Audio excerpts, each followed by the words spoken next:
you note that organizing is more than holding a megaphone at a rally.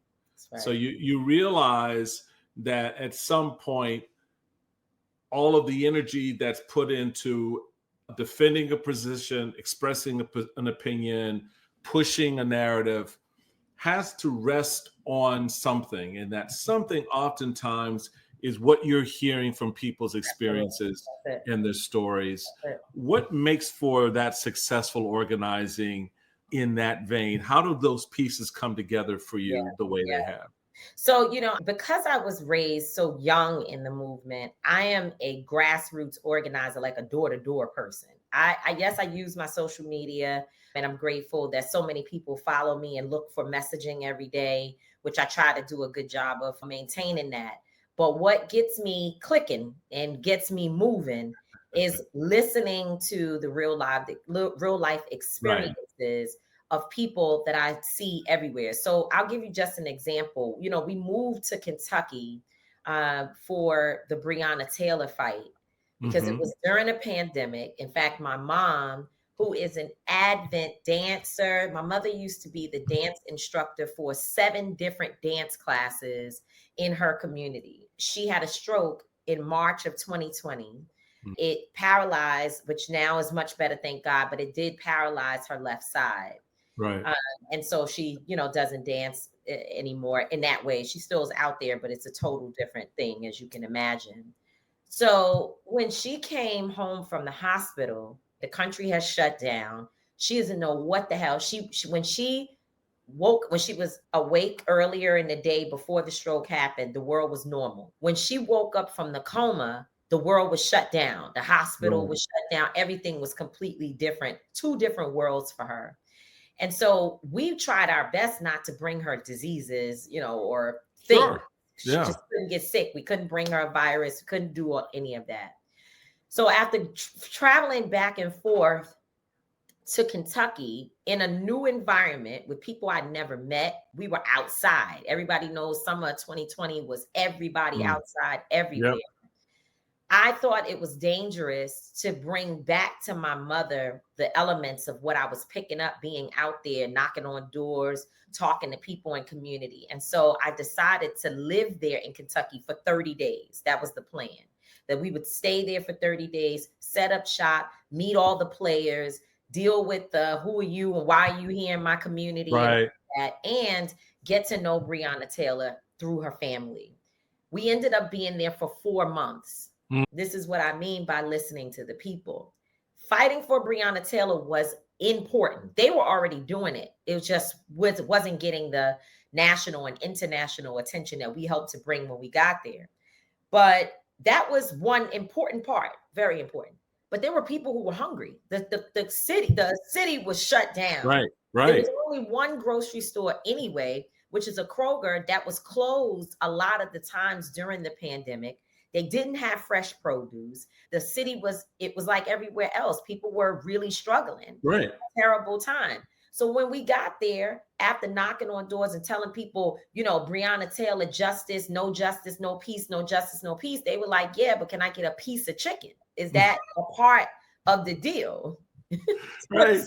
Like, we with you, but we need some chicken too. Right. So the reason why we stayed for 4 months is because we immediately began to organize people, bringing in trucks of food, bringing in supplies, helping people with baby pampers and wipes and, sanitary things that they needed for the pandemic. We also caught COVID while we were there. Yeah. We became one with the community because we figured out that Breonna Taylor was just the thing to shine a spotlight on Louisville, but Louisville was struggling with a whole lot of other issues. And so that for me is kind of how I do my work. I like to go into communities. When we go to places, I always make folks laugh. And I say, when we go to a community, people will automatically tell us, the pastor, whoever organized, it's very dangerous on block so-and-so. Don't go over there. People get shot over there all the time. As soon as they finish talking to us, me and my crew, where you think we going? We're going. So-and-so, where it's dangerous, with all the things. And then later on, we'll see the organizer like, didn't we tell you that that's not the area you want to be in? And that's exactly where the area you want to be in. Exactly where we want to go. That's how we do our work. And that's how we built the relationships, incredible relationships around the country. I have to mention, one of my lessons of leadership is a leader. And I sense from reading the book and talking to you, you agree with this. A leader is always prepared to lead. There's not a moment where you're not ready. Right. But the real test of your leadership is when you allow others to lead, when you're prepared to follow. How does that play out for you in the work that you're doing? You were very much involved in organizing the 2017 march. Women's March here in Washington, D.C., taking up and sort of pulling together forces that were bigger than yourself, right? I mean, there were a hell of a lot of folks came to town that weekend after the inauguration. And that required a level of organization, yes, but another level of, checking the ego, getting everybody on the same page, understanding what the mission is. Remembering, and more importantly, understanding what the mission isn't. And that's the one. That was the most difficult part is, no, we're not here because Hillary Clinton didn't win the election, right? This is not your place that you're going to come to like be the Hillary Clinton fan club. Did I vote for you? Absolutely.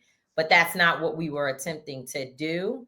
And it was hard for people to understand because there were a lot of women, especially white women, who came to the Women's March and believed that Hillary should be the keynote speaker, right? Because this is what this is all about for us. And right. Oh, no. You see, the problem here is that you're forgetting that, first of all, racism, sexism, fascism, all these things, it didn't start with Donald Trump. So it's hard for us to just like, start and end at an election because it's so much bigger than that. There's no way I'm going to use my resources and time, and moreover, to expose myself to an environment that was very unsafe, because you had a lot of white women who showed up and had never done anything. They had never been involved in a movement at all. So they didn't know the lingo. They didn't know who we were. They didn't understand anything. I actually feel pretty sorry for some of them because they were like, what is this? This is not what I signed up for. I thought we were going to march. And it was going we were exposing them to other people that they didn't know anything about the music of Nina Simone and her poetry. And they didn't know anything about these books, these radical books that we were reading. Many of them only knew Angela Davis as, someone who was a criminal, who went to prison in the movement. That's what they knew. That's what their family told them. Can you just that part of this, the story of protest to me has always been fascinating for white folks and how I look at how they look at this, because they always see it through the prism of criminality. Right. That's it. And never through the prism of protest, which is guaranteed in the Constitution. Have Angela Davis speak. But we didn't just have Angela Davis speak. We also had people who would actually they were convicted and admitted that they committed crimes, like killing the person who assaulted them, or things of that nature. Right. We opened it up for any type of woman who had a story to tell to be able to come and be a part of the Women's March. That was very hard for them to understand because they believed it should be streamlined. Everybody should be clean and everything, and we didn't do that because we know that when you're talking about advocating for women, you have so many different people with so many different stories. So we had to educate them on who Angela Davis really is, that she's a queen and a leader. And let me be clear, many of them were like, whoa, this is the world. Okay. I'm with you, and now some of them can speak better to the issue of race relations as it relates to women than we can, right? Like as Black folks, they're well studied, they're well versed, they still support us, all of that. but there was a small group, and they were very loud in their smallness. And, in many ways, I'll be just very candid. They terrorized us. They terrorized us. They helped to pick apart the Women's March. Even those who may not have understood what they were doing, they don't know that they're white tears. Like Tamika Mallory stands up and says something in a meeting, and everybody says, "Oh my God, my feelings are so hurt. I just can't believe you would say this." And then the next thing you know, they're crying about it, and nobody's going to believe me, the Black girl, right? I have many white women who were part of the Women's March or around at that time who have come to me and said, I did not realize what I was doing. I thought when I posted that the Women's March sucks because whatever their issue was, that it was just a post that I was going to make and everything was fine. I had no idea that there would be 5 articles written about you or other women of color from my little tweet. So I would just say to you, Michael, the Women's March in this book is probably one of the more challenging parts for me to write. I mean, there were several, but the Women's March was hard to do because, what we experienced there put me in a real dark space. Yeah. And you can sense that when you're touching on that period. And it makes me curious coming off of that and some of the stories that you share there. How do you see in the face of what we see? Because this is my thing now. Mm-hmm. I kind of lost my ish this past weekend. We saw you. It's the footage for me where you're sitting like this to start out. You're usually like, Michael Steele. He's very, put together. You start out like, I'm just going to say whatever the hell's on my mind. And I'll tell you something. That's what happened to me in Minneapolis with the speech that I did that went viral around George Floyd, the murder of George Floyd. It was literally because I was in one of these moments. I don't care. I'm not writing down the right thing and the politically correct thing. I'm just going to say what it is. We're in a state of damn emergency. They want people to stop burning property. Fine. I don't support that. But who cares about that when people are actually dying?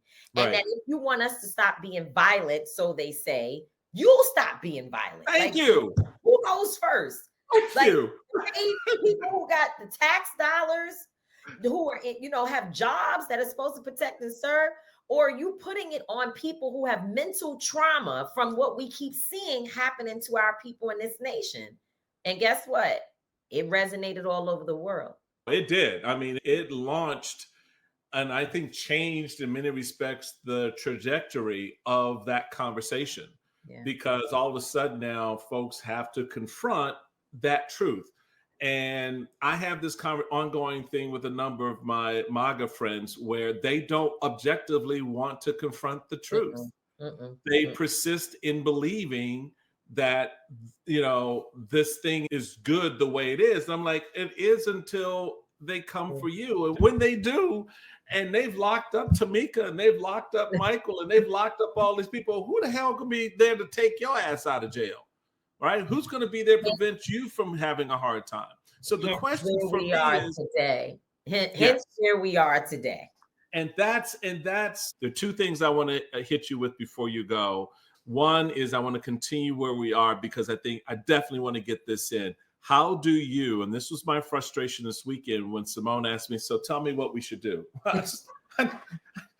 Can y'all just give a shit about this? Can you just give a damn for 5 minutes? That's what we want you to do, is care about what's happening. So for you as someone who's organized in a very difficult space on the heels of George Floyd, and then certainly beginning with the Women's March in 2017, how do you organize in this period? How do you get people to understand and appreciate why they need to, as I said in the clip, get off their fat ass and do something?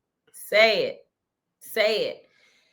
Well, first of all, you got to meet people where they are. So right now, one of the first things that we see bubbling up is folks saying we're boycotting these companies, right? I'm sitting at the center of this conversation around Target. You got Black women that go to Target and spend days in Target, literally Yes. 4 hours of just Yeah. walking up and down the aisles, feeling like it's their safe space. Then they see the cowering to, if you will, someone like, Donald Trump and what he's doing with the DEI rollbacks. And so, I didn't organize a boycott. Most of the people I know, Senator Nina Turner and former Senator Nina Turner, and also Right. Jamal Bryant, the people did. People just started saying, I'm not going back to Target. I have a woman who put in a comment section of mine, she said, listen, I closed my card at Target and I've spent $46,000 in there over the last 12 years that she's been going to Target. That's a significant amount of money. It's real money for someone to spend. And she said, and when I closed my card, she said, I walked in there, I closed my card, I was sick to my stomach that they would ever even consider announcing that they were rolling back DEI, right? So I think a part of it is that whether the talking heads and the super brilliant organizers do anything or not, the people are moving. People are getting upset. People are like, we need to do something. We're going to make an example of them. And I think that some of these companies are going to be a part of that. And to be quite honest, until you get to the midterm elections, it's probably going to be one of the only places that folks can respond and have impact. So I think that's going to be, something that is organic, that we are putting structure around, but yet it is organic. The other thing is we cannot normalize this. We cannot allow it to be normal. Even if some people say, why don't y'all stop talking? Why don't you be quiet? We can't. We have to continuously tell the story, make sure that people know right now there's not enough attention on the federal workers that are being fired. How many of our people are caught in those numbers? And what conversations do we need to be having about how this will impact us in just a few weeks when people don't have the resources they need to take care of their families? I'm literally looking for... Same here. Yep.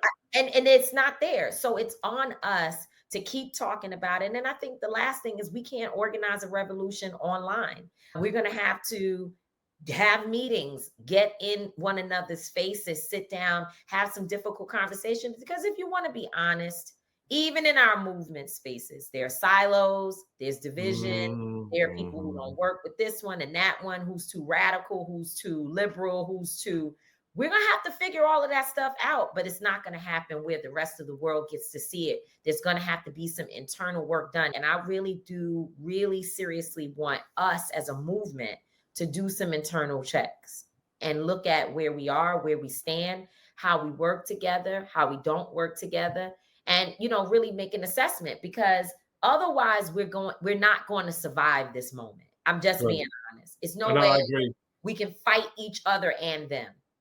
We've got to get ourselves on the same page. So I think that's the work first. And lastly, just on the more technical side, the midterms are coming. We cannot wait until 2 years from now to be running around fire hose. Everybody, you're killing yourself. You out walking day and night, knocking on, introducing people to who's running. You got folks inside of the booth getting ready to vote, calling on the phone. Hey, who am I supposed to vote? No, we can't. We have to do the work now to ensure that by the time we get to 2 years, people are able to help us create some balance in this situation. Amen, amen, and amen.